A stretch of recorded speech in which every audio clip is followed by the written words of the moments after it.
Hi friends, welcome to SK Innovations. இந்த வீடியோவில் நம்ம 10 யூஸ்ஃபுல்லான கிச்சன் டிப்ஸ் தான் பார்க்க போகிறோம். ஃபர்ஸ்ட் டிப் என்னென்னா, பீட்ரூட் பொரியல்லாம் பண்ணும்போது அதோட பீட்ரூட் ஓரளவுக்கு வதங்கிட்ட பிறகு ஒரு 1/4 டீஸ்பூன் அளவுக்கு குழம்பு மிளகாய் தூள் சேர்த்து நல்லா வதக்கி விட்டிங்கன்னா பீட்ரூட் பொரியலோட சுவை பார்த்திங்கன்னா ரொம்பவே சூப்பராக இருக்கும். நீங்கள் நினைக்கலாம் குழம்பு மிளகாய் தூள் சேர்க்கறதுனால பொரியல் நல்லா இருக்குமோ நல்லா இருக்காதுன்ட்டு. ஆனால் கண்டிப்பாக இந்த மாதிரி ஒரு தடவை செய்து பாருங்கள். அதோட எப்போவுமே பீட்ரூட் பொரியல் இப்படி தான் செய்வீங்க.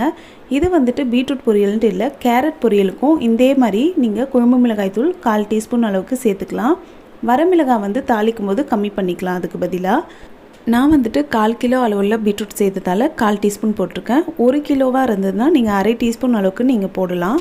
அடுத்த டிப் என்னென்னா, சில சமயம் நமக்கு சமைக்கிறதுக்கு டைமே இருக்காது. ஆஃபீஸோ இல்லாட்டி வெளியிலையோ போக வேண்டியது இருக்கும். அந்த டைமில் சாம்பார்லாம் வைக்கும்போது பருப்பு வேக வைக்கிறதுக்கு ரொம்பவே டைம் இருக்காது.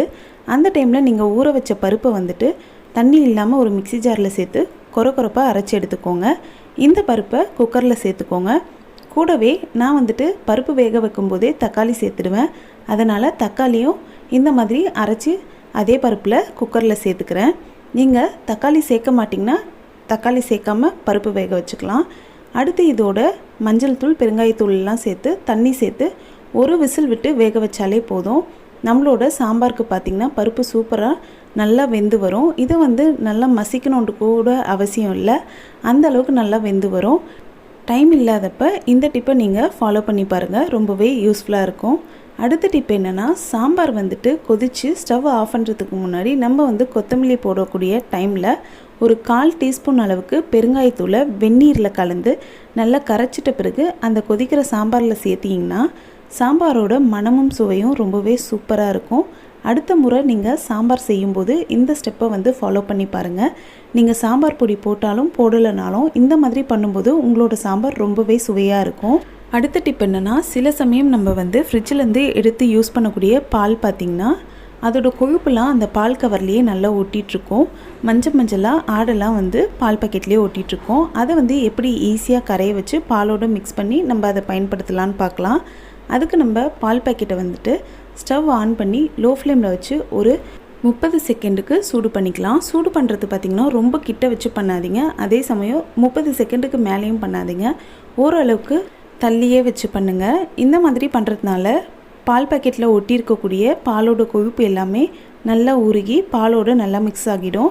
அடுத்த டிப் என்னென்னா, பால் காய்ச்சும் போது டைரெக்டாக பாலை பால் பாத்திரத்தில் சேர்த்துடாமல் இந்த மாதிரி கொஞ்சமாக தண்ணி சேர்த்துட்டு அதுக்கப்புறம் நீங்கள் பாலை கட் பண்ணி ஊற்றிக்கோங்க. இந்த மாதிரி பண்ணுறதுனால இந்த பாத்திரத்தை நம்ம வாஷ் பண்ணும்போது ரொம்பவே ஈஸியாக நம்ம வாஷ் பண்ணிடலாம். ரொம்ப அதிகமாக ஆடை கீழே படிஞ்சிருக்காது. அடுத்த டிப் என்னென்னா, பால் கவரை கட் பண்ணும்போது இந்த மாதிரி கட் பண்ணிவிட்டு பயன்படுத்துங்க. இதை நம்ம பொதுவாக பாலை ஊற்றிட்ட பிறகு குப்பையில் தான் போடுவோம். இந்த மாதிரி பண்ணுறதுனால குப்பையிலேருந்து பால் கவரெல்லாம் ரீசைக்ளிங்க்கு எடுப்பாங்க. அப்போ இந்த சின்ன துண்டு பால் கவரும் மிஸ் ஆகாமல் இருக்கும். ஒருவேளை நீங்கள் சில சமயம் தவறுதலாக ஃபுல்லாகவே இந்த பால் கவரை கட் பண்ணிட்டீங்கன்னா அப்போவும் ஒன்றும் பிரச்சனை இல்லை. இந்த பால் கவரை இந்த மாதிரி உள்ளே போட்டுக்கோங்க. இந்த மாதிரி பண்ணுறதுனால நம்மளோட பால் கவர் பார்த்திங்கன்னா ஃபுல்லாகவே மறுசுழற்சிக்கு போயிடும். ஒருவேளை நீங்கள் இந்த சின்ன துண்டு பால் கவரை குப்பையில் டைரெக்டாக போட்டுட்டிங்கன்னா அந்த கவர் பார்த்திங்கன்னா ரீசைக்ளிங்க்கு எடுக்க முடியாமல் போயிடும். அதனால் இந்த மாதிரி பண்ணுங்கள். அடுத்த டிப் என்னென்னா, கற்பூரவள்ளி அப்படின்னு சொல்லக்கூடிய ஓமவல்லி இலையை ஒரு 5 இலை எடுத்திருக்கேன். இதை பார்த்திங்கன்னா நல்லா வாஷ் பண்ணிவிட்டு இதோட காம்பு பகுதியெல்லாம் கிள்ளி போட்டுட்டு இந்த இலையை மட்டும் எடுத்து வச்சுக்கோங்க. இப்போ இந்த இலைகளை ஒரு தோசை தவாவில் போட்டு வதக்கி விட்டுக்கலாம். தோசை தவா நல்லா ஹீட் ஆகிட்ட பிறகு இந்த மாதிரி இலையை சேர்த்துக்கோங்க. இது 1 நிமிஷம் கூட ஆகாது, ஒரு 10 செகண்ட்லேயே எல்லா இலையுமே நல்லா கலர் சேஞ்ச் ஆகி வரும். சேஞ்ச் ஆனதும் உடனே எடுத்துடுங்க. ரொம்ப கரிஞ்சா மாதிரிலாம் ஆகிடக்கூடாது, எண்ணெய்லாம் எதுவும் விட்டுடாதீங்க. ஜஸ்ட்டு நீங்கள் தோசைக்கல் சூடு பண்ணிவிட்டு இந்த மாதிரி வதக்கி எடுத்துக்கோங்க. இப்போ இந்த இலையை கொஞ்சம் ஓரளவுக்கு ஆறிட்ட பிறகு கையாலேயே இந்த மாதிரி நல்லா அழுத்தி விட்டுக்கோங்க. இந்த மாதிரி அழுத்தி விடும்போது பார்த்திங்கன்னா இந்த இலையில் இருக்கக்கூடிய சாறு எல்லாமே நமக்கு கிடைக்கும். இந்த இலை சாரை நம்ம அப்படியே குடிச்சிடக்கூடாது, இதை வடிகட்டிட்டு நீங்கள் குடிச்சிடுங்க. ஏன்னா இதுலேயுமே நம்ம என்ன தான் வாஷ் பண்ணியிருந்தாலும் மண்ணெலாம் இருக்கும். இந்த இலை சாறை நீங்கள் குடிக்கும்போது உங்களுக்கு இருக்கக்கூடிய சளி, ஜலதோஷம், இருமல் பிரச்சனைலாம் சூப்பராக சரியாகிடும். குழந்தைகள்லேருந்து பெரியவங்க வரைக்கும் எல்லாருமே இதை குடிக்கலாம். இந்த சாறு பார்த்திங்கன்னா ரொம்ப காரமாக இருக்குன்ட்டோ கசப்பாக இருக்குன்ட்டோ நினைக்க வேண்டாம். நார்மலாக தண்ணி எப்படி இருக்குமோ அதை விட லைட்டாக டேஸ்ட் மாறி இருக்குமே தவிர காரமோ கசப்போ இதில் இருக்கவே இருக்காது. அதனால் குழந்தைகளும் ஈஸியாக குடிக்க வச்சிடலாம். நம்ம என்ன தான் இங்கிலீஷ் மெடிசன்ஸ்லாம் யூஸ் பண்ணாலும் இதை ஒரு தடவை நீங்கள் ட்ரை பண்ணி பாருங்கள். நல்ல எஃபெக்டிவான ரிசல்ட் கிடைக்கும். சளிலாம் பிடிச்சிருச்சுன்னா ஒரு 3 நாளைக்கு 2 வேளைன்னு சொல்லிவிட்டு இதை நீங்கள் குடிச்சிட்டு வாங்க. பெரியவங்களாக இருந்தால் 5 இலை எடுத்துக்கோங்க. குழந்தைகளாக இருந்தால் ஒரு 2லேருந்து 3 இலை எடுத்துக்கோங்க. கண்டிப்பாக ட்ரை பண்ணி பாருங்கள். அடுத்த டிப் என்னென்னா, நம்ம எண்ணெய்லாம் பயன்படுத்தாமல் வத்தல், அப்பளம்லாம் எப்படி ஈஸியாக பொரிக்கலான்ற டிப் தான் பார்க்க போகிறோம். அதுக்கு இப்போ ஒரு பேனில் உப்பு கொட்டி நல்லா அதை வறுத்து விட்டுக்கிறேன். ஹை ஃப்ளேமில் வச்சு நல்லா வறுத்துக்கோங்க. உப்பு நல்லா ஹீட் ஆகிட்ட பிறகு அதில் நமக்கு தேவைப்படக்கூடிய அப்பளமாக இருந்தாலும் சரி, வத்தலாக இருந்தாலும் சரி, இந்த மாதிரி அதை உப்பில் நல்லா போட்டு பெரட்டி எடுத்துக்கோங்க. இந்த மாதிரி பண்ணும்போது அப்பளம் பார்த்திங்கன்னா நல்லா பொரிஞ்சு வந்துடும். இதில் ரொம்ப உப்பு கரிக்குமோ இல்லாட்டி ரொம்ப கரிஞ்சு போயிடுமோன்னு நினைக்க வேண்டாம். இதோட டேஸ்ட்டு பார்த்திங்கன்னா லைட்டாக உப்பு இருக்கிற மாதிரி தான் இருக்கும். அதுக்குன்ட்டு சுத்தமாக உப்பே இல்லை அப்படின்னும் சொல்ல முடியாது.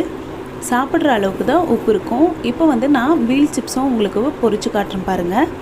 எப்போயாச்சும் ஸ்நாக்ஸ் கேட்டாங்கன்னா குழந்தைங்க, அப்போ எப்போவுமே எண்ணெயில் பொரிக்கிற மாதிரி பொரிக்காமல் இந்த மாதிரி உப்புலேயும் வறுத்து கொடுங்க. ரொம்பவே ஹெல்த்தியாகவும் இருக்கும், அதே சமயம் நல்லாவும் இருக்கும். ட்ரை பண்ணி பாருங்கள். அடுத்த டிப் என்னென்னா, கீரை எப்படி ஒரே நிமிஷத்துலேயே ஈஸியாக க்ளீன் பண்ணலான்ற டிப் தான் பார்க்க போகிறோம். கீரையை வாங்கிட்டு வந்த உடனே இந்த மாதிரி கட்டு போட்டிருக்க இடத்துக்கு மேலே நம்ம கத்தி வச்சு கட் பண்ணி விட்டுக்கலாம்.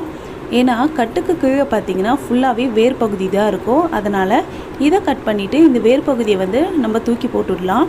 இது நமக்கு தேவையில்லை. இப்போ இந்த கீரையை க்ளீன் பண்ணுறது ரொம்பவே ஈஸியாக இருக்கும். ஜஸ்ட்டு நீங்கள் நல்லா இதை பிரித்து விட்டுட்டு ஒரு கீரையாக எடுத்து இந்த மாதிரி உதறி விட்டாலே போதும். இதில் இருக்கக்கூடிய அழுகின கீரை, புல்லுலாம் நம்ம இப்படி க்ளீன் பண்ணும்போது ஈஸியாக ரிமூவ் பண்ணிடலாம். இதை க்ளீன் பண்ணுறதுக்கு பார்த்திங்கன்னா ஒரு கட்டு கீரையாக இருந்தாலும் 1 நிமிஷம் கூட ஆகாது. ரொம்பவே ஈஸியாக டக்குன்னு குயிக்காக செஞ்சு முடிச்சிடலாம். நமக்கு வேலையும் மிச்சம், அதே சமயம் டைமும் மிச்சம். இப்போ எல்லா டிப்ஸுமே முடிஞ்சுது. கடைசியாக இது என்னென்னா, நான் ஹோட்டல் ஸ்டைலில் தோசை நல்லா மொறுமொறுனும் கலராகவும் கிடைக்கிறதுக்கு என்ன ரேஷியோவில் அரிசி, உளுந்துலாம் சேர்க்கலாம், எப்படி அரைச்சி எப்படி இந்த தோசைக்கான மாவு ரெடி பண்ணலாம் அப்படின்ற வீடியோ போட்டிருக்கேன். பார்க்காதவங்க டிஸ்கிரிப்ஷனில் லிங்க் தரேன், செக் பண்ணி பாருங்கள். இந்த தோசை பார்க்குறதுக்கு மட்டுமே இல்லை, சாப்பிட்றதுக்கும் ரொம்பவே சுவையாக இருக்கும். கண்டிப்பாக ட்ரை பண்ணி பாருங்கள். இந்த வீடியோ உங்களுக்கு பிடிச்சிருந்தால் லைக் பண்ணுங்கள், ஷேர் பண்ணுங்கள், கமெண்ட் பண்ணுங்கள். நம்ம சேனலை ஃபஸ்ட் டைம் பார்க்குறீங்கன்னா மறக்காமல் சப்ஸ்கிரைப் பண்ணுங்கள். தேங்க்ஸ் ஃபார் வாட்சிங் ஃப்ரெண்ட்ஸ்.